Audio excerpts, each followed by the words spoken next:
Financial action task force यानी FATF, जिसके नाम से पाकिस्तान के पसीने छूटने लगते हैं। वजह यह कि पाकिस्तान पिछले कुछ सालों में जब भी वर्ल्ड बैंक और IMF के पास लोन मांगने जाता था वो उसे इसलिए नहीं मिल पाता था क्योंकि FATF ने आतंकवादियों को पोषित करने के कारण उसे कभी ग्रे तो कभी ब्लैकलिस्ट में डाल रखा था। हालांकि अब पाकिस्तान को 2 सालों से FATF ने राहत दे रखी है। हालांकि ये संस्था भारत की तारीफ करती है, लेकिन उसने ये चेताया कि देश में हवाला, ब्लैक मनी और धन शोधन से जुड़े मामले कुछ ज्यादा ही चल रहे हैं, उन्हें कम किया जाना चाहिए। FATF की हालिया रिपोर्ट में भारत सरकार के आतंकवाद विरोधी प्रयासों की सराहना की गई, खासकर NIA और ED के कामों को शानदार बताया गया। रिपोर्ट में कहा गया कि भारत ने आतंकवाद वित्त पोषण को रोकने और जटिल वित्तीय जांचों में महत्वपूर्ण सफलता हासिल की है। इस्लामिक आतंकवाद जैसे कि अलकायदा के साथ ही नक्सली उग्रवाद को भी भारत के लिए गंभीर खतरा बताया गया है। FATF ने मनी लॉन्ड्रिंग मामलों में तेजी लाने और गैर लाभकारी संगठनों के दुरुपयोग को रोकने के लिए और कदम उठाने की जरूरत पर जोर दिया। FATF की हालिया रिपोर्ट में इस्लामिक आतंकवाद को भारत के लिए एक गंभीर खतरे के रूप में चिन्हित किया गया है। रिपोर्ट में कहा गया कि भारत आतंकवाद और आतंकवादी वित्त पोषण से गंभीर रूप से प्रभावित है, खासकर जम्मू कश्मीर और इसके आसपास सक्रिय IS, Islamic state of Iraq और अलकायदा से जुड़े आतंकी संगठनों से। ये संगठन लगातार भारत की सुरक्षा को कमजोर करने की कोशिशों में लगे हुए हैं। रिपोर्ट में भारत के आतंकवाद से निपटने के प्रयासों की प्रशंसा की गई, खासकर आतंकवादी नेटवर्क को बाधित करने और रोकने के लिए भारत ने जटिल वित्तीय जांचों को सफलतापूर्वक अंजाम दिया, जिससे आतंकवादी गतिविधियों, वित्त पोषण पर रोक लगाने में मदद मिली है। हालांकि FATF ने यह भी सुझाव दिया कि भारत को आतंकवादियों के वित्तीय मामलों की सुनवाई और अभियोजन में तेजी लानी चाहिए। आतंकवादी वित्त पोषण के मामलों में दोष सिद्धि और सख्त दंड सुनिश्चित करना भी आवश्यक है। रिपोर्ट में NGO के दुरुपयोग को रोकने के लिए भी ध्यान आकर्षित किया गया। इस्लामी आतंकवादी समूह अक्सर इन संगठनों के जरिए वित्त पोषण प्राप्त करते हैं। इस रिपोर्ट में FATF ने कहा था कि भारत के सामने उभरते हुए आतंकवाद के विभिन्न आयामों में से एक प्रमुख खतरा नक्सली उग्रवाद है, जो देश की आंतरिक सुरक्षा को कमजोर करने की दिशा में काम कर रहा है। रिपोर्ट में खास तौर पर लेफ्ट विंग के समूहों का जिक्र किया गया। भारत के विभिन्न हिस्सों में फैले माओवादी और नक्सलवादी समूह मुख्य रूप से झारखंड, छत्तीसगढ़, बिहार और ओडिशा जैसे राज्यों में सक्रिय हैं। इन समूहों का मुख्य उद्देश्य भारत की लोकतांत्रिक व्यवस्था को गिराकर एक वैकल्पिक कम्युनिस्ट सरकार की स्थापना करना है। लेफ्ट विंग आतंकवाद का सबसे प्रमुख और चिंताजनक पहलू है। ये न केवल सुरक्षा बलों के लिए खतरा बना हुआ है, बल्कि आम नागरिकों के और विकासात्मक परियोजनाओं को भी निशाने पर ले रहा है। इन उग्रवादी समूहों का मुख्य वित्त पोषण अवैध गतिविधियों जैसे कि मनी लॉन्ड्रिंग, ड्रग्स और हथियारों के अवैध व्यापार से होता है। केंद्रीय गृह मंत्री अमित शाह ने हाल ही में नक्सली गुटों को आत्मसमर्पण नहीं करने पर उनके खिलाफ ऑपरेशन ऑल आउट चलाने की चेतावनी दी है। हालांकि वे एक शांत नेता हैं, लेकिन भाजपा उन्हें निशाना बना रही है और उन्हें लगातार धमकियां मिल रही हैं। कांग्रेस पार्टी इसे बर्दाश्त नहीं करेगी। Bureau report, news of India. CM बनने के लिए उद्धव ठाकरे कम सीटों पर चुनाव लड़ने को भी तैयार हो गए, लेकिन कांग्रेस और शरद पवार ने उद्धव ठाकरे के इस ऑफर को भी ठुकरा दिया। कांग्रेस ने तो एक कदम आगे बढ़कर साफ कह दिया कि महाराष्ट्र का अगला CM कांग्रेस का ही होगा। और बड़ी बात ये कि शरद पवार की पार्टी ने बिना वक्त गंवाए कांग्रेस का समर्थन भी कर दिया। मतलब ये कि CM बनने के उद्धव ठाकरे की बची खुची उम्मीद भी टूट गई। MVA अभी तक अपना मुख्यमंत्री चेहरा घोषित न कर सकी, जिसको लेकर MVA में कई तरह की बातें मीडिया के सामने निकल कर आ रही हैं। शरद पवार ने भी हाल ही में कहा था कि MVA में चेहरे का चुनाव होने के बाद घोषित किया जाएगा। वहीं शिवसेना UBT चाहता है कि मुख्यमंत्री के फेस उद्धव ठाकरे को घोषित किया जाए। हालांकि इन सब चर्चाओं और बयानों के बाद अब महाराष्ट्र कांग्रेस विधायक दल के नेता बालासाहेब थोराट का बयान सामने आया। बालासाहेब थोराट ने भरोसा जताया कि अगला मुख्यमंत्री कांग्रेस से ही होगा। बालासाहेब थोराट ने कहा कि मैं सभी से गठबंधन में मुख्य रूप से लगन से काम करने का आग्रह करता हूं। मुझे 100% यकीन है कि मुख्यमंत्री महाविकास अघाड़ी से आएगा और कांग्रेस से होगा। आइए इसे हासिल करने पर ध्यान केंद्रित करें। थोराट ने ये बात चुनावों की तैयारी में कांग्रेस पार्टी के कोंकण को डिवीजन के लिए एक समीक्षा बैठक के दौरान कही। उन्होंने आगामी नगरपालिका और जिला परिषद चुनावों की तैयारी के महत्व पर जोर देते हुए कहा कि इन पर अभी से काम करना शुरू करें, क्योंकि ये भी महत्वपूर्ण है। MVA में शामिल तीनों पार्टियां शिवसेना, UBT और राष्ट्रवादी कांग्रेस पार्टी, SP और कांग्रेस ने पहले ही कहा कि वे चुनावों के लिए मुख्यमंत्री पद के उम्मीदवार का नाम नहीं बताएंगे। थोराट की घोषणा से पहली बार ऐसा हुआ जब MVA के किसी वरिष्ठ नेता ने खुले तौर पर कहा कि अगला मुख्यमंत्री कांग्रेस से होगा।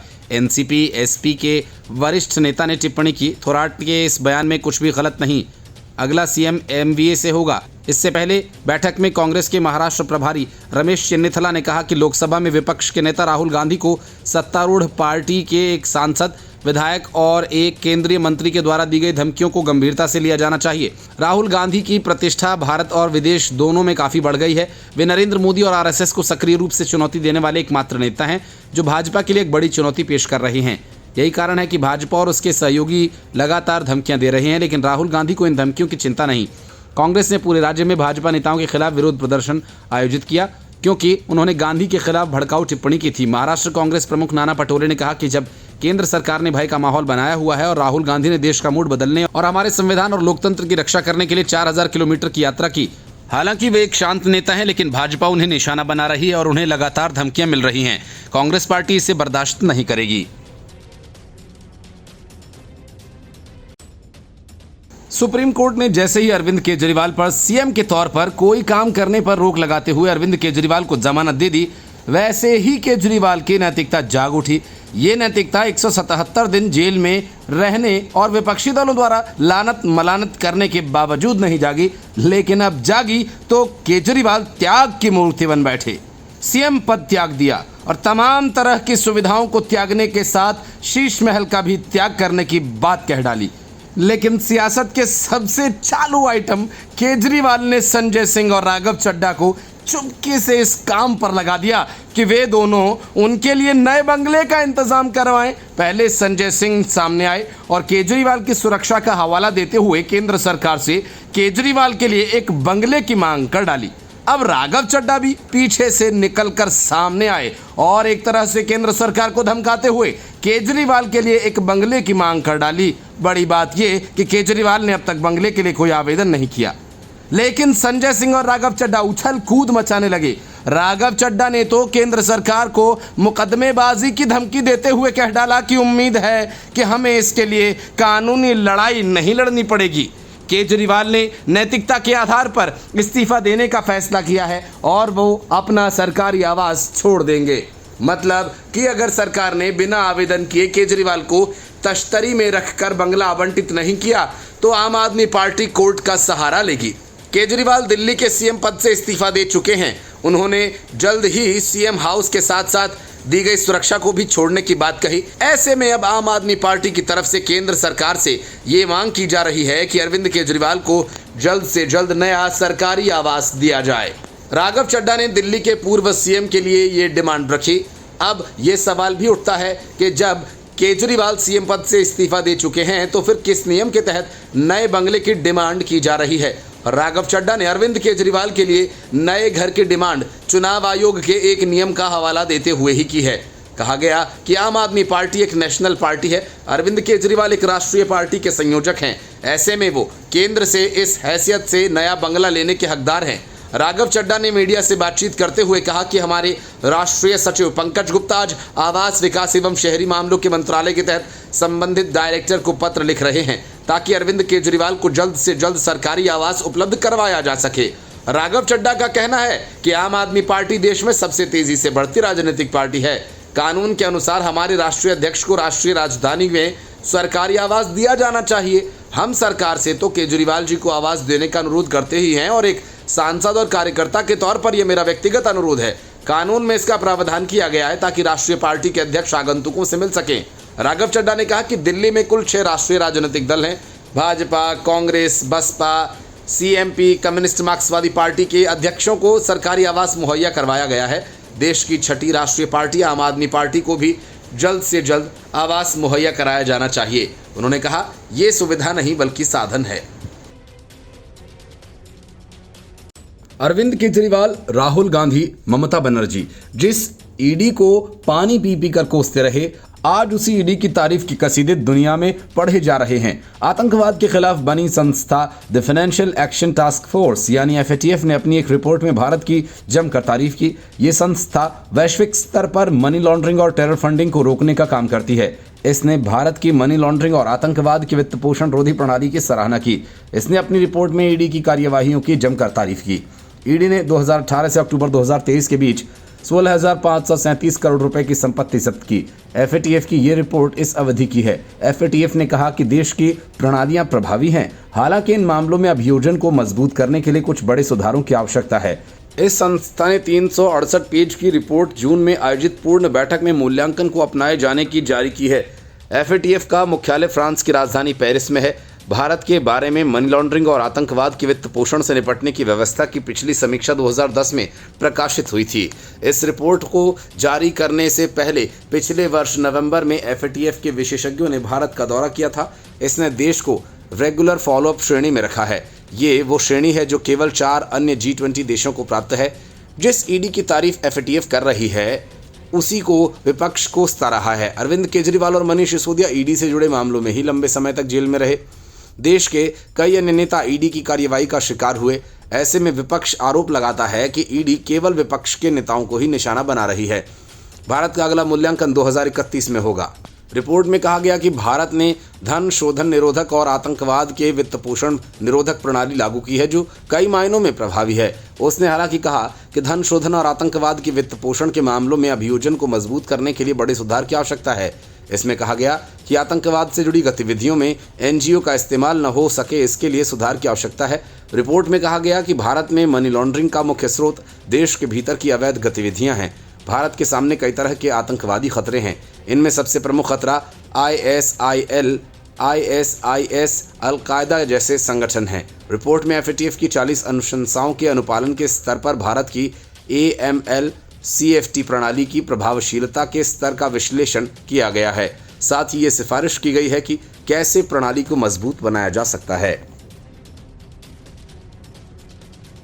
तिरुपति मंदिर के लड्डू में जानवरों की चर्बी वाले तेल का इस्तेमाल को लेकर उठा विवाद थमने का नाम नहीं ले रहा। अब इसे लेकर एक और बड़ा खुलासा हुआ है। RSS के मुखपत्र पांचजन्य ने तिरुपति मंदिर में लड्डू के मुद्दे को लेकर बड़ी बात कही। मुखपत्र में छपी रिपोर्ट में दावा किया गया कि तिरुपति तिरुमाला मंदिर से 1 लाख लड्डू अयोध्या भी भेजे गए थे। रिपोर्ट में कहा गया कि अयोध्या में राम मंदिर में प्राण प्रतिष्ठा के दिन 1 लाख लड्डू तिरुपति मंदिर से भेजे गए थे। इन लड्डुओं को अयोध्या में भक्तों के बीच बांट दिया गया था।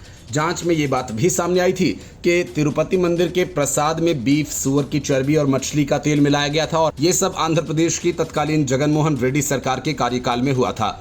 नेशनल डेयरी डेवलपमेंट बोर्ड ने लड्डू में चर्बी और बीफ मिले होने की पुष्टि की है। नेशनल डेयरी डेवलपमेंट बोर्ड की रिपोर्ट में सनसनीखेज खुलासा किया गया है। बोर्ड की रिपोर्ट के अनुसार तिरुपति मंदिर का लड्डू बनाने में मछली का तेल, बीफ और चर्बी का इस्तेमाल किया गया है। चौंकाने वाली बात यह कि प्रसाद के तौर पर इन लड्डुओं का वितरण न केवल श्रद्धालुओं के बीच किया गया बल्कि भगवान को भी प्रसाद के तौर पर यही लड्डू चढ़ाया जाता था। नेशनल डेयरी डेवलपमेंट बोर्ड की रिपोर्ट में तिरुपति मंदिर के लड्डू और अन्नदानम के सैंपल्स की जांच में सनसनीखेज खुलासा हुआ। दूसरी तरफ तिरुपति मंदिर के प्रसाद के तौर पर दिए जाने वाले लड्डू को लेकर आंध्र प्रदेश में सियासी तूफान खड़ा हो गया। मुख्यमंत्री N चंद्रबाबू नायडू ने YS जगनमोहन रेड्डी को घेरते हुए आरोप लगाया कि पिछली VSRCP सरकार ने तिरुमाला मंदिर में तिरुपति लड्डू प्रसादम तैयार करने के लिए घी की जगह जानवरों की चर्बी का इस्तेमाल किया। ये प्रसाद भगवान वेंकटेश्वर स्वामी मंदिर में आने वाले करोड़ों भक्तों को दिया जाता है। CM नायडू ने आरोप लगाते हुए कहा था कि तिरुमाला के लड्डू भी घटिया सामग्री से बनाए गए थे। अमरावती में NDA विधायक दल की बैठक को संबोधित करते हुए मुख्यमंत्री चंद्रबाबू नायडू ने यह भी कहा था कि लड्डू तैयार करने के लिए अब शुद्ध घी का इस्तेमाल किया जा रहा है और मंदिर में हर चीज को सैनिटाइज किया गया है। इससे गुणवत्ता में सुधार हुआ। आंध्र प्रदेश के IT मंत्री नारा लोकेश ने X पर चंद्रबाबू नायडू की टिप्पणी को शेयर करते हुए इस मुद्दे पर जगनमोहन रेड्डी पर निशाना साधा और कहा कि YSRCP सरकार भक्तों की धार्मिक भावनाओं का सम्मान नहीं कर सकती। नारा लोकेश ने लिखा कि तिरुमाला मंदिर में भगवान वेंकटेश्वर स्वामी हमारा सबसे पवित्र मंदिर है। मैं ये जानकर हैरान हूँ कि जगन प्रशासन ने तिरुपति प्रसादम के घी की जगह जानवरों की चर्बी का इस्तेमाल किया। जगन और YSRCP सरकार पर शर्म आती है जो करोड़ों भक्तों की धार्मिक भावनाओं का सम्मान न कर सके। CM चंद्रबाबू नायडू के इन आरोपों से आंध्र प्रदेश की सियासत में तूफान खड़ा हो गया। इन आरोपों पर प्रतिक्रिया देते हुए आंध्र प्रदेश कांग्रेस कमेटी के अध्यक्ष YS शर्मिला ने X पर लिखा कि चंद्रबाबू नायडू को एक हाई लेवल कमेटी बनानी चाहिए और सच्चाई का पता लगाने चाहिए। उधर YSRCP के राज्यसभा सांसद YV सुब्बा रेड्डी ने भी विवाद पर प्रतिक्रिया व्यक्त की और कहा कि नायडू राजनीतिक लाभ के लिए किसी भी स्तर तक गिर सकते हैं और उन्होंने ये भी कहा ऐसा करके मुख्यमंत्री ने दिव्य मंदिर तिरुमाला की पवित्रता और करोड़ों हिंदुओं की आस्था को ठेस पहुंचाया।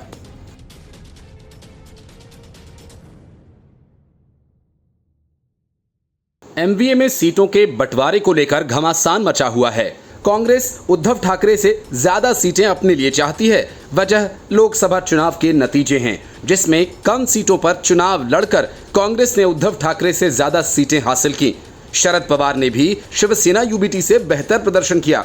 ऐसे में विधानसभा सीटों के बंटवारे में कांग्रेस फ्रंट फुट पर खेल रही है और उद्धव ठाकरे सीटों के बंटवारे को लेकर जारी गतिरोध में भी खुद को सीएम कैंडिडेट घोषित करवाने का अवसर तलाश रहे हैं। सीएम कैंडिडेट बनने की अब तक की उद्धव ठाकरे की तमाम कोशिशें नाकाम साबित हुई। कांग्रेस और शरद पवार दोनों ने उद्धव ठाकरे को साफ तौर पर मना कर दिया और कहा कि जिसको ज्यादा सीटें मिलेंगी सीएम उसी पार्टी का होगा। महाराष्ट्र में विधानसभा की 288 सीटें हैं। कांग्रेस ने 125 सीटों का दावा किया है। लोकसभा चुनाव में 17 सीटों पर चुनाव लड़ने और 13 सीटें जीतने के बाद कांग्रेस नेताओं का आत्मविश्वास बढ़ा है। कांग्रेस ने विदर्भ में ज्यादा सीटों की मांग की है। लोकसभा में विदर्भ में कांग्रेस का प्रदर्शन शानदार रहा है।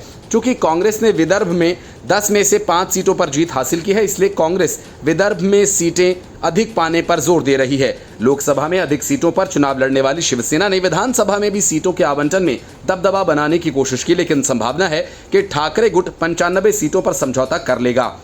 ठाकरे गुट ने प्रस्ताव दिया है कांग्रेस को 105 सीटों पर और शरद पवार समूह को 88 सीटों पर चुनाव लड़ना चाहिए। फिलहाल महाविकास अघाड़ी में 15 से 20 सीटों को लेकर मतभेद है। इनमें से 6 सीटें मुंबई में हैं। इस मतभेद को सुलझाने के लिए शरद पवार गुट के नेता मातोश्री गए हैं, लेकिन सीएम फेस बनने के लिए उद्धव ठाकरे इतने बेचैन हैं कि एक बार फिर उन्होंने कांग्रेस और पवार के सामने नया प्रस्ताव रखा है। ठाकरे गुट ने महाराष्ट्र में बिहार मॉडल लागू करने की मांग की है। 2015 में बिहार में महागठबंधन और बीजेपी के नेतृत्व वाले एनडीए के बीच सीधा मुकाबला था। विधानसभा चुनाव में महागठबंधन में शामिल राष्ट्रीय जनता दल को 80 सीटें मिली, जबकि नीतीश कुमार की जेडीयू को 71 सीटें मिली। चुनाव से पहले ही महागठबंधन ने नीतीश को मुख्यमंत्री पद का उम्मीदवार घोषित कर दिया था, इसलिए कम सीटें मिलने के बावजूद नीतीश मुख्यमंत्री बन गए।